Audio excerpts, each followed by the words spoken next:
Aktivitas di tambang emas Gunung Botak, Pulau Buru kembali ramai pasca insiden penembakan. Aktivitas di tambang emas Gunung Botak di Dusun Wamsait, Desa Dava, Kecamatan Welata, Kabupaten Buru, kini sudah kembali ramai pasca insiden penembakan Sabtu 29 Januari 2022. Demikian disampaikan salah seorang penambang BK saat dikonfirmasi tribunambon.com melalui sambungan telepon Jumat 4 Februari siang. Menurut pengakuan penambang ini, sebagian besar dari mereka mulai kembali bekerja sejak Kamis 3 Februari. Katanya jumlah penambang mencapai ratusan orang yang hingga kini tengah beraktivitas. Sebelumnya lokasi tersebut sepi pasca terjadinya kasus penembakan oleh oknum Brimob terhadap seorang penambang hingga tewas.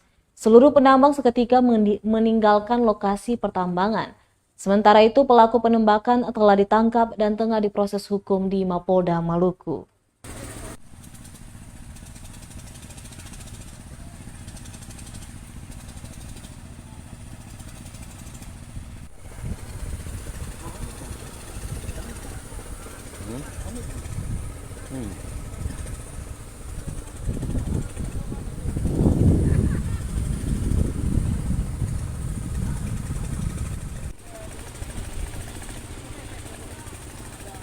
Terima kasih sudah nonton. Jangan lupa like, subscribe, dan share ya.